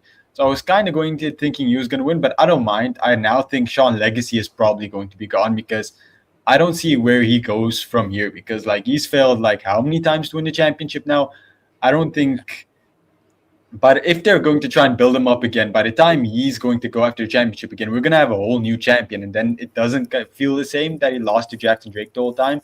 So I feel like it's probably his last match on Evolve, or, well, his last major appearance. But yeah, for the match, I think I'm going to give it also an A, because it was a really good match. Yeah, it was a good match. They stretched out the New York, the New Year's, like the Gold Rush match by like a few more minutes. Well, like, it was pretty cool. I like that. EOD, your thoughts?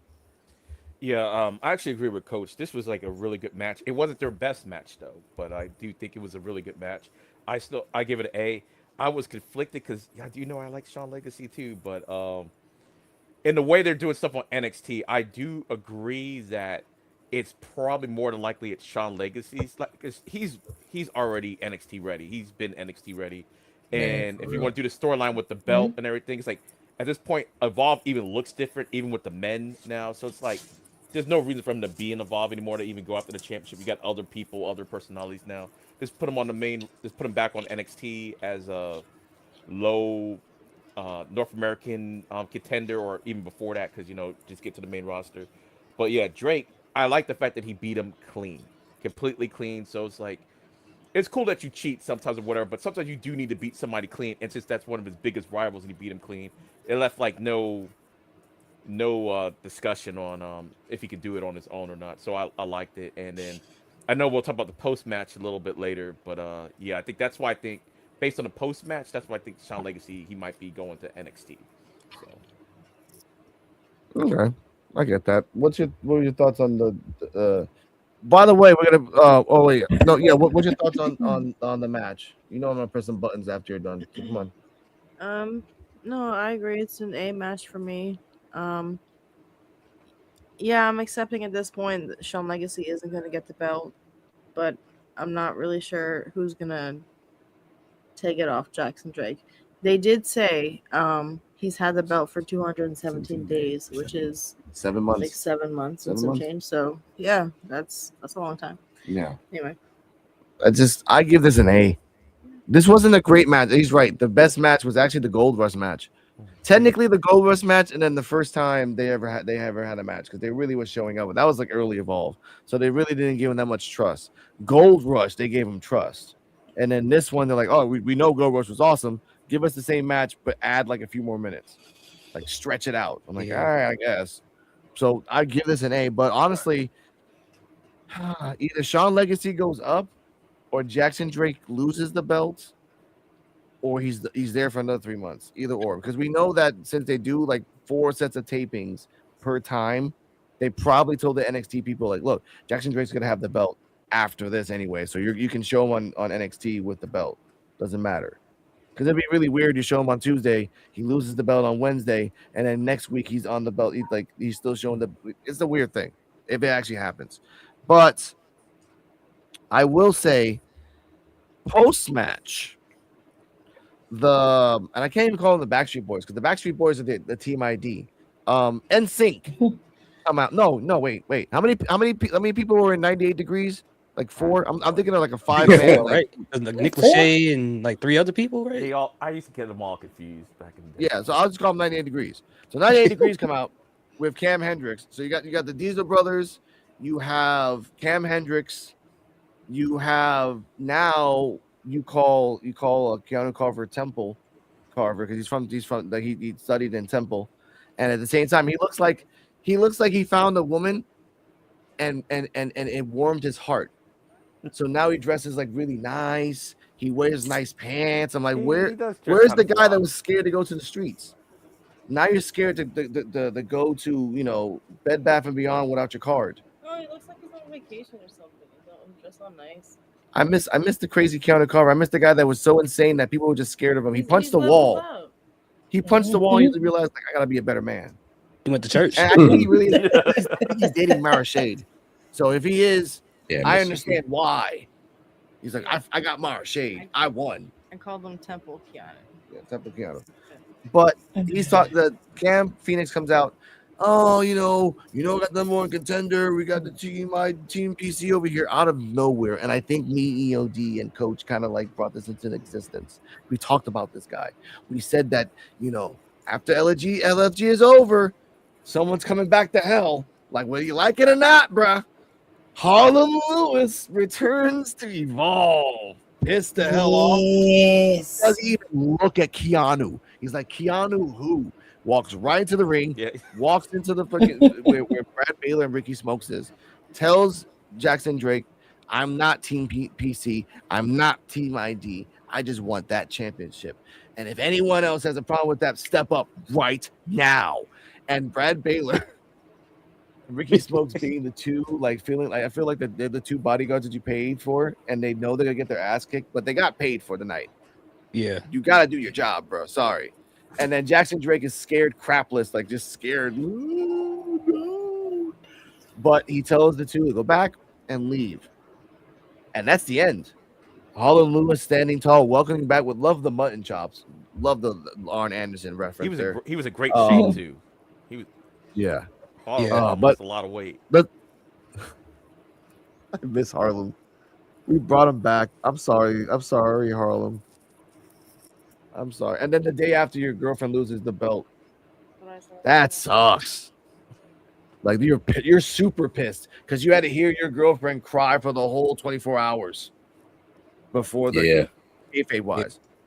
That's tough. Kayfabe wise. Yeah. All right. See you, Terrell. Your thoughts on Harlem coming back, not giving a crap about anybody, and going straight to Jackson Drake.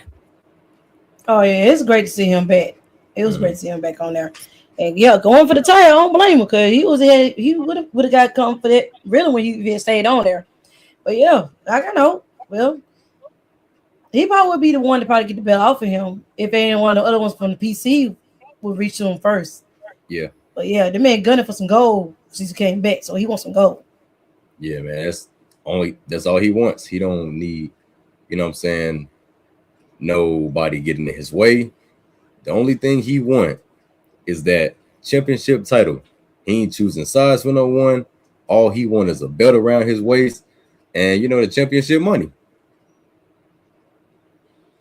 Champagne wishes and caviar dreams, dog.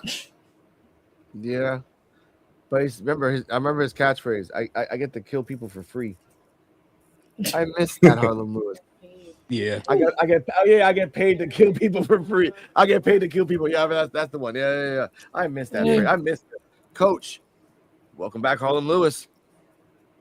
Yeah, I was excited for when he first appeared. I immediately thought of Alex because like he's always the one pushing the agenda that Harlem Lewis should be anything. He should be back and involved. So when he appeared, I was instantly thinking of you. And then yeah, I think Loki. I think he might be the one to take the belt off of Jackson Drake because this return was pretty cool. It was a pretty like badass return for him, and like at this moment, I don't feel like anybody else, at least established wrestlers, can take it off him, or at least those who have tried have already lost to him. But yeah, I'm excited for his match. I think it could be pretty cool. I'm excited to see how they like play out because it feels like they could have a really cool clash of styles when they wrestle. Now, EOD, and then hear these thoughts. But EOD, your thoughts on the Harlem Lewis coming back and the fact that remember, Team PC has the rights to control a whole episode. Harlem's not gonna like that. Yeah, they actually did mention Cam did mention it right before Harlem Lewis came out that they had the rights to control episode, and then they got interrupted by Harlem. I like the return. The fact that he went past Keanu Reeves like he was nobody was insane. I kind of felt bad because when this whole thing started, when we started doing this thing like back in the day, we always thought it was been Harlem Lewis or Keanu Carver that was going to be the first Evolve champion. That's the way it kind of looked like it was going to go. So the fact that he's back in better shape and he looks great, and that's the reason why I was like the Sean Legacy thing. I think he's probably gonna get called up because Evolve looks kind of completely different, especially on the men's side now. Even their personalities are different now, so it's like, yeah, Sean, you're really good. You belong on NXT though. Like you've been ready for NXT. So yeah, I don't know what they're gonna do with Keanu though, because Keanu almost looks like the fourth man in that group. So like he almost looks like he's gonna be a henchman instead of like the main Harlem Lewis feud. And if the stuff I saw on LFG was correct with the little beef between Harlem and Cam, I think that would be good. Like if you get the belt off of Jackson Drake, either one of those guys, and then have them feud against each other, I think that could be good too. So yeah, I'm looking forward to it. All right. Hear these thoughts? Yeah, I'm looking forward to it too, but unfortunately, someone spoiled it for me before it happened. One of my friends saw him actually wrestling at NXT. I guess they had like a Christmas live show, and Harlan Lewis was there. But I know before that he was wrestling for Pro Wrestling Noah, so I didn't even know he was back in WWE until then. And then when that happened, I was like, okay, he's gonna end up back in Evolve at some point. So when it happened, I was like, okay, it makes sense. But I am excited about it. I want to see what happens between him and Jackson Drake, and I think they could put on some really good matches. And like you said, it looks like he's probably going to be a henchman in whatever they're putting together right now, which is kind of interesting. But well, not him. Sorry, Keanu Carver is going to be like a henchman in that situation, which is kind of interesting. But I do miss the crazy Keanu Carver that's scared to go back to the streets if he don't win a match. That's the one I want to see. I miss him. Punch a wall for no reason because. Yeah, even on Keanu, like I don't know where they went wrong with him because like, how did we end up here with Keanu being like this? It feels like his booking would have been so simple to just make him this monster. You add it down. How did he become a henchman that he is now? Yeah. Oh, do you think they tried to avoid him being like similar to like a Obafemi because they have a similarity as far as looks? Maybe they're trying to recreate him, so when they send him up, he already has a whole different character before he goes to NXT. I used to think that too, I don't know, but I think what happened with the Diesels, because I can't remember their names, Riggins and the tag, I think their personalities became so big when they got there, because it seemed like they're the ones that's running that whole group. Yeah, and they're a tag team, so it's like I think that's kind of what happened with it. It's like, oh, these guys, they got something about them. They got a personality. So we're just gonna focus on them, and if you focus on them, then someone else got to take the back seat. That's what I think kind of happened. But yeah, the Obafemi thing, I was thinking at first too. It's like maybe they need to try to repackage it because he was on Level Up. Like I remember Keanu Carver on there with the leopard shorts and all that stuff. So I think maybe it's a way I feel to like differentiate the two. Personally, I think they're not that similar. Like maybe. Like if you're very ignorant, they look the same, but I feel like even their characters, it's very different. Like pretty different, yeah.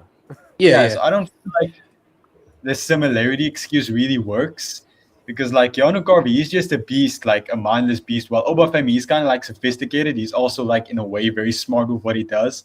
Yeah. Especially now with the whole lack of Obafemi, I feel like that would be the perfect time to bring Keanu Carver there. Yeah, But because I every just person I showed this to who don't watch Evolve was like, "Is that a mini Obafemi?" I'm like, "No, it's a completely different person." But I've heard that from probably like 6 different people already. So Oba I kind of reminds wonder me how of they're the gonna Hulk. receive him on NXT. Like Oba Yeah, reminds, man, it's like Oba reminds me of Dr. it's like what Doom, Oba. and the other one reminds me of the Hulk, like mindless and everything. But Oba's more like Yeah. regal. He can do everything. He can beat him down if he needs to, but he's a thinker and stuff like that. He's more regal and just Yeah. Oh no, I agree with you. I do. Go on, Terrell. Oh, I was gonna say, yeah, Obafemi, yeah, he's more like organized, more kingpinish. But then you have Keanu Carver, he's just a been in them weapon. he been in them trenches, man. You know, he a street soldier. Yeah. Feel me? And street, street thug. The Wire. Why? No, you said on the Baltimore. That's crazy. No, he's right though. Like if you want to go like use comic book references, like look at Oba like Thanos, smart, methodical. He knows what he needs to do. Mhm. Then you look at Keanu Carver, which would be any Hulk villain Yeah. in general, Yeah. just a monster that just goes forward and destroys property on the way there. That's Yeah. it. Because he wants to, not because he needs to, because he wants to. That's Keanu Carver's. Like if he goes to NXT and shows that what we've been seeing in Evolve, like literally he sees someone in the background, like backstage, Lexus King is talking. Keanu Carver is in a bad mood and just destroys Lexus King for like 2 minutes straight. Destroys about 4 referees because they were in the way. Oh, kind of what In they tried to the do with Jasper way. Troy. Yeah. Yeah. When he Oh, bumped and into him in the would be back. a monster. You would destroy Jasper. I'm sorry, Jasper. I love Yeah. the chain that you got, but he'll destroy you because the EOD said Yeah. it best. He's freaking Jason Voorhees. You can't really kill him. You just got to hit him in the neck like 50,000 times and hope for the best. Yeah, I'm with you guys. I agree. Just for the people who don't know Keanu Carver, that's what I was thinking about. But did y'all see Jasper Troy's belt broke in the middle of NXT during that whole segment with Shallow Hill? I was like, oh my! Oh, I didn't notice that. I didn't. Yeah, it notice broke. His fans was just sagging the whole rest of the segment. Oh, dang. Tag every time. I feel like every single time I've seen Jasper Troy, you can literally see his colorful underwear is poking out. Every time. His belts are giving up, man. But as we get to the end of the show, ladies and gentlemen, this was final rating around the board. Oh, wait a minute. Wait, you forgot the last segment. Thatcher. Oh yeah, thank you. Yeah. Sorry.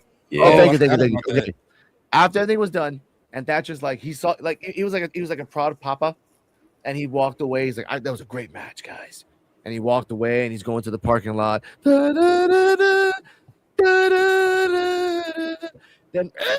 Then freaking Charlie Dempsey's right there in the corner. Hey man, I saw you lost to Daniel LaRusso. What's going on? I'm sorry, that's a Cobra Kai thing.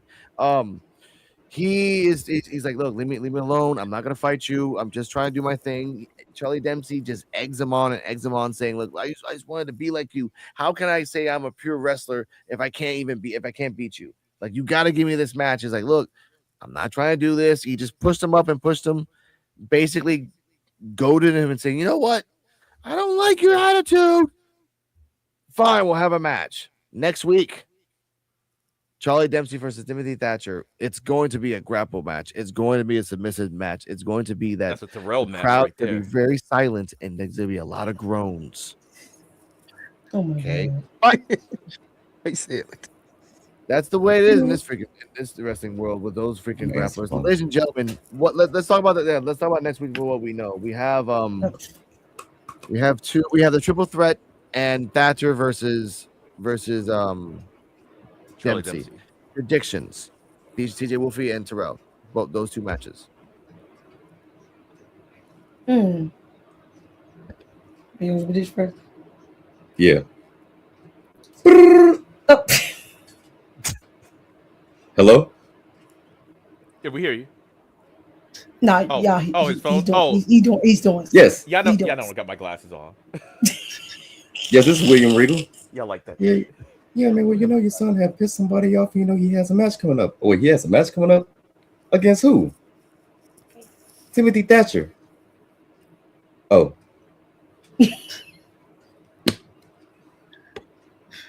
Oh, you John Wick them? Yeah. And see. Oh my god. So what were the matches God damn it, again? Charlie. Oh man, I'm gonna be torn and I'm gonna cry in this match. I don't want to see them go against each other. But it's gonna be a really good technical match. It is, man, and Really. that's the thing. It's gonna be a very good match, man. It's gonna be very technical. I can't wait to see it, but at the same time, like I said, I'm gonna be torn. But she win between the two. Shoot, Charlie just might get the win. Charlie's probably gonna win by cheating, but that's Charlie. But all right, that's fine. I feel bad for Thatcher. He was just trying to get to his car. Yeah, man. Right.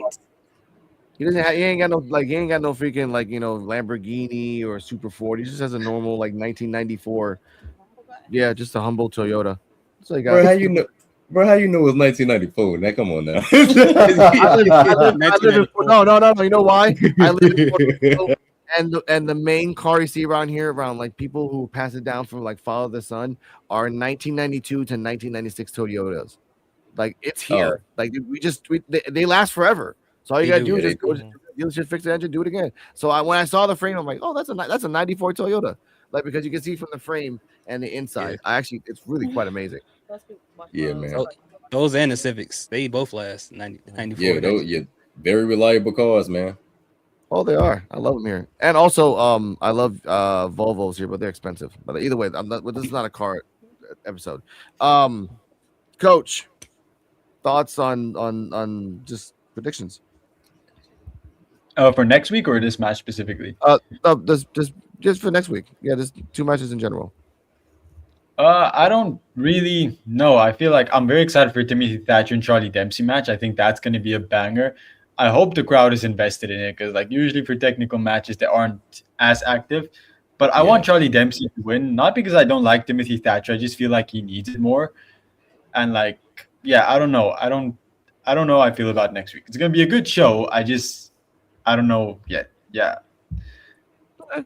That's fine. Yeah. UD? Yeah, I agree with Coach. For me, for the Troy Dempsey Thatcher match, it does nothing for Thatcher to win. I mean, it just doesn't. So it'll be better for Charles to win. I call him Charles because Ren calls him Charles. And for the triple threat match, it's NXT is in such a flux right now. It's that could really go any way. I don't think Callie's gonna win. I could see Kendall or PJ winning, but just depending on because they've been featuring Kendall so much on NXT now. It's they could easily have PJ win it and everything, but we still got the Wendy Chu thing, and I would rather see her, if they get to that point, Wendy Chu beat Kendall, because Evolve kind of seemed like it's Wendy Chu's ground. I don't know. I don't think she's ever going to get called up, unfortunately. So that could just be her place. So at some point, let her get the championship, and maybe PJ Vaza beat Wendy Chu. Who knows? But I don't think Callie's going to win it. I think it's going to be between Kendall and PJ.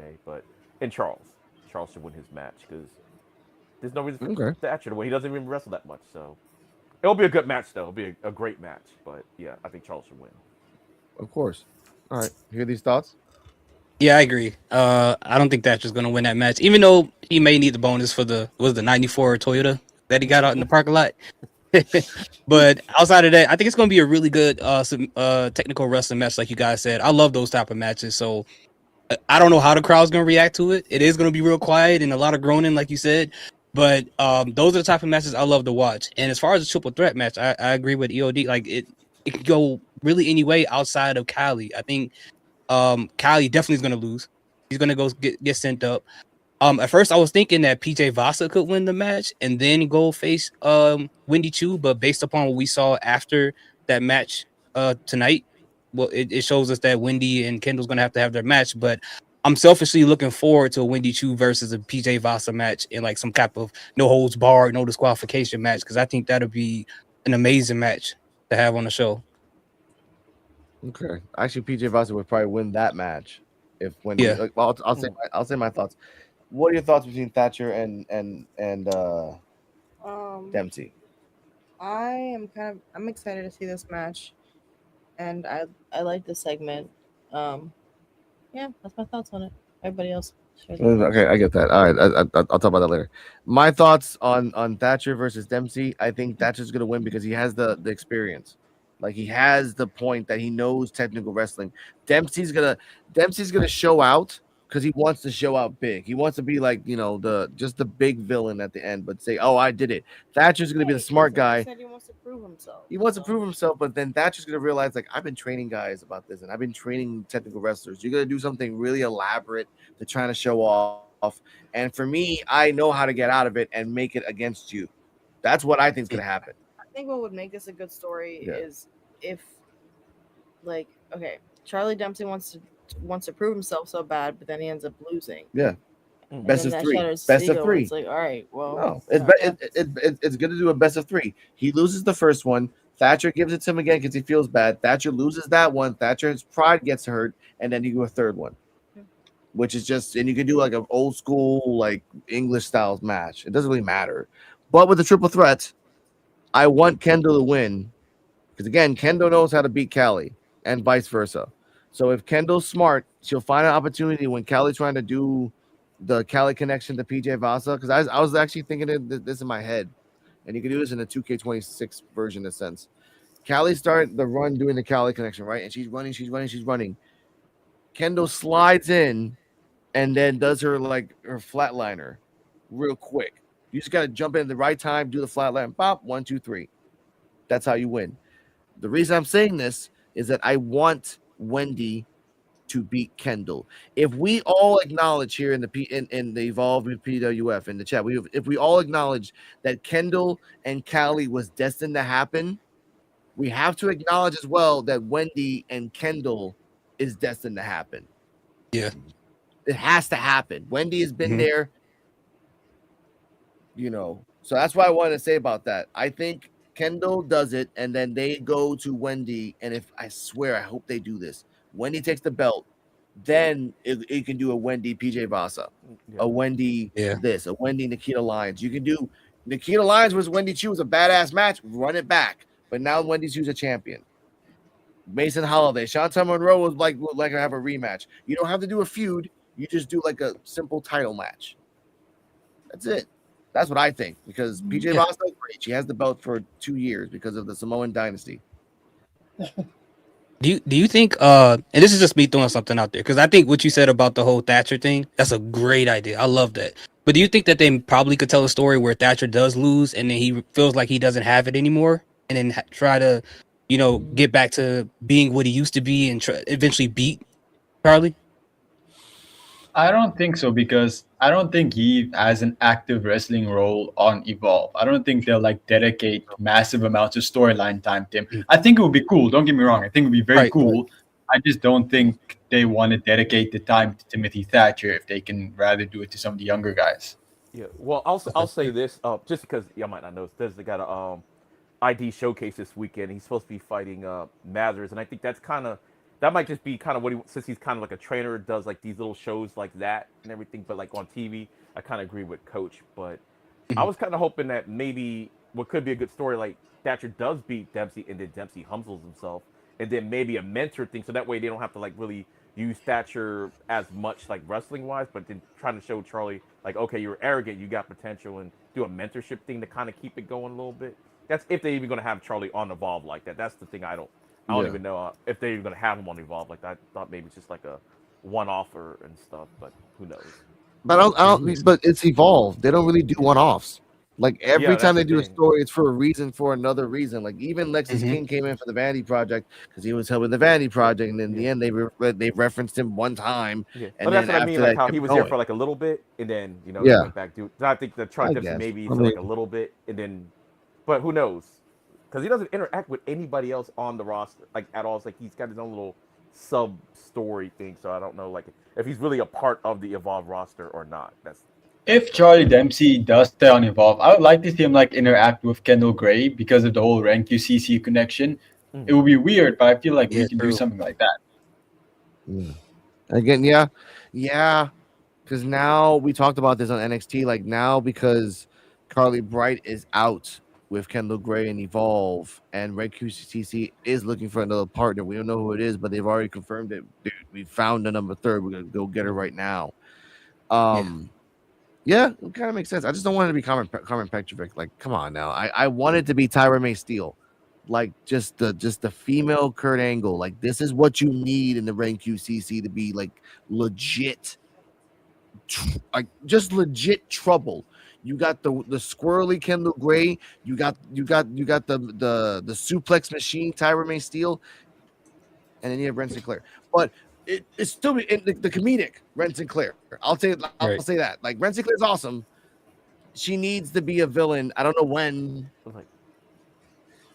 I think she should Thunderdome it. I don't know when. Have Ren but pick somebody, Ren and have Sinclair Charlie needs to bench be a somebody, villain. and have them like fight each other to get that third spot. So maybe Charlie sees like what you see with Tyra May Steele. They see Carmen Petrovic. All right, well we got room for one of you guys, so hey, y'all gonna have to fight it out. Yeah. Tyra May's that's a good point. I like that one. I think that would be kind of cool because Charles is always a little bit off from the two females. So it'll be like, all right, well this is who I want. This is who I want. All right, let's see who's gonna get in. And it gives them something to do too. But in the meantime, please, because she ain't doing nothing right now. She cut her hair into like a bob, and she's just living life, which I'm happy for her. But like, wrestle, like get your name out there so you can get more reps and like do stuff. Not saying that like if you don't want to, but like we see potential.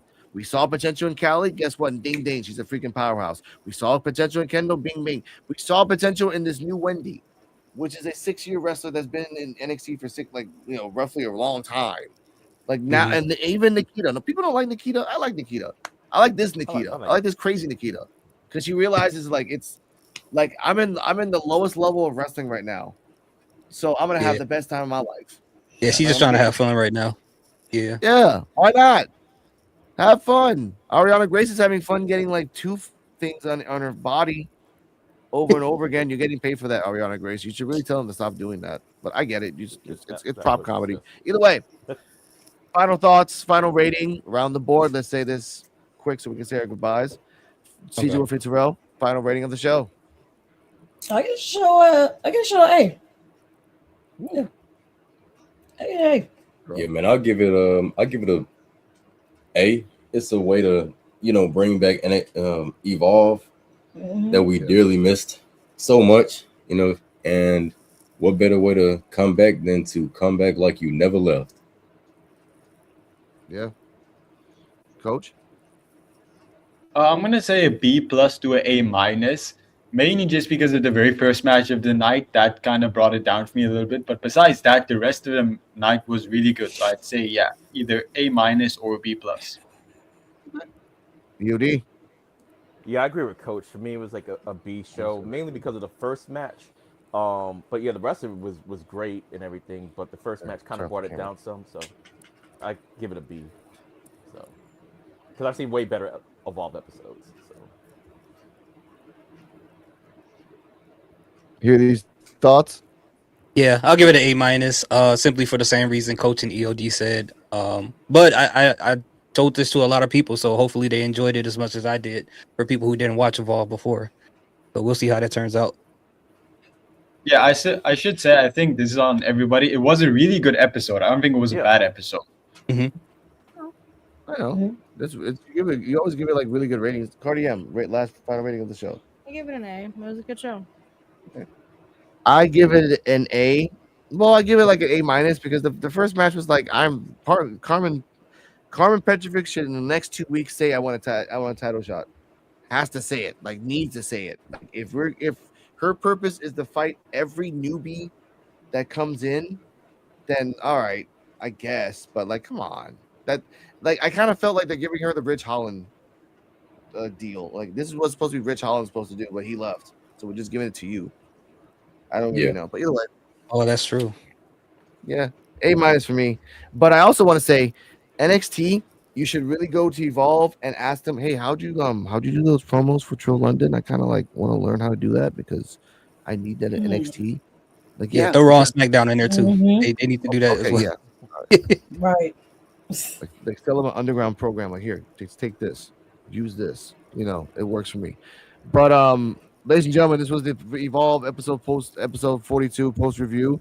I wanted to give thanks to actually no, I'm sorry. What's wrong with me? CJ Wolfie Terrell, tell them your socials where they can find you and the anniversary. Oh yeah, Oh, yeah, man. yeah. You can find me on Linktree / for real Terrell. And you can also find me on Linktree / CJ Wolfie 15, and you can go on to it and find all the links and subscribe. And we also have our content that we have together. We had our 1 year anniversary on January 6th. That was our 1 year anniversary in the IWC. And if y'all don't know, together, well, hold on, let me do this since I wasn't here for the intro. Oh, What up, Lord. everybody? My name is For real Terrell, and this is my fiance, the beautiful werewolf. Hello, it's CJ Wolfie. How y'all doing? And together we are For Real Real Love. Love. And yeah, man, you can find us on YouTube under For Real Love 15. We have a lot of stuff that we'll be working on together. And we will be also branching out doing some solo side quests, man. Oh, yeah. Because you know what I'm saying? We have some stuff that we want to work on. And what better way to do it than to just do it? That's awesome. Yeah, Love yeah. that. Oh, yeah. Coach. You can find me as Coach FCHW pretty much everywhere. I'm mostly only on YouTube though, because I'm inactive everywhere else. So yeah, just Coach FCHW. That's where you'll find me. Okay. Brian, yeah, Coach FCHW everywhere else. Check him out. Great commentary. When either Evolve, TNA, NXT happens, less than 6 hours later, he got it and done. That's consistency, ladies and gentlemen. Get him to 1,000, please. EOD Wrestling Hub 33 plus EOD Sports. Tell them where they can find him. All right, you can find me at Linktree / End of Days 33. That's where you can find my EOD 33 Wrestling Hub, where I do live watch-alongs, and EOD 33 Sports is a new channel where I can actually show live sports on it. So I try to keep them separate to niche it down and the algorithm and everything. But Linktree has all my socials, my Instagram, TikTok, any other place you can find me. It's all on there. So there you go. Okay. Love it. Hear these thoughts? Let's see where they can find you, please. Yeah, you can just type this right here on any social media platform. If you can't find me, that means I'm not there. But yeah, mostly YouTube, TikTok, Instagram. That's mainly where I'm most consistent on. Visible Woman. You guys can find me on Instagram at Kardala Muhammad. It's KARDALAMOHAMED. Damn. You can find me on Rican Reactions. That's my news channel. I talk about the exclusivity of Puerto Rico. I've been a little bit lax days ago on that because a lot of crazy stuff has happened. But check us out on the P.U.W.F, which is the podcast on Unappreciated Wrestling Fans. We have Evolve with P.U.W.F. We have Mr. NXT Time with DY. We have P.U.W.F Wrestling Talk on Saturday. Monday coming soon. Trying to get the time right. Conspiracy Corner AI. Trying to get that. Coming soon as well. AEW Archives with Cardi M. Great show. Stay healthy, stay happy. I want to give a shout out to everyone here down and everyone down below. Thanks for leaving your comments down below in the chat. You can see them down the side. And remember, we are one of one of eight Evolve podcasts that talk about Evolve, review Evolve, content Evolve. Please share us because we want the whole world to see this. We don't want money. We want the whole world to understand that Evolve is a great ass show. 42 episodes in. We are excited every single week. I have never been unexcited to watch wrestling in a long ass time, except if I watch NXT. And that kind of makes me happy or sad. Raw and SmackDown makes me happy or sad. Evolve makes me 100% happy. I am lying 90%. Chuy Martinez kind of pisses me off because he's not really doing anything and he's not really a good announcer. But other than that, Oh man. wonderful time. Wonderful time. Oh, hey, shout out. I'm about to say this too. Aaron Rourke, Cappuccino Jones, and his shirtless Mike Cunningham was in the VIP section. Aaron Rourke was trying to be like this the whole time to kind of go through Cappuccino Jones to be next to Mike Cunningham. Mike Cunningham, put on a shirt. I feel bad for you. You could have got a cold. Makes no sense for you to do that. You're the new cowboy because Tate Wild. Either way, have a good night, everybody. It's Gal. Thank you for this video. Thank you for the studometers. Thank you for the studonomics. Thank you for giving us the credence that we really do rock with you. What you said was the cameo, but after that was all you, and I appreciate that, sir. Stay healthy. Stay happy. See you on Saturday, ladies and gentlemen. We're out of here. Oh boy, he's got a fresh spray tan. He's looking like $1 million bucks right now. Guess who it is, dummies? It's Gal. With a massive shout out to the P.U.W.F crew. We're talking Terrell, CJ for Relove, EOD Wrestling, Coach FCHW, and Cardi M. Oh yeah, you guys have been covering WWE Evolve since episode 1, and much more importantly, you've been talking about me. It's Gal. Every single week. Smart move, dummies. You know greatness when you see it, when you smell it, and right now it smells like mint condition. No competition. Oh yeah. I was also asked to rank Chewy Martinez on the Studometer. Am I seeing right? Listen, I looked at Chewy, I looked at the charts, and the Studometer doesn't even go that low. So Chewy is not even in the books. But I want to thank you guys for being fans of It's Gal. And don't forget, you got to keep it lean, keep it tight. The abs are blazing through the night. Oh yeah.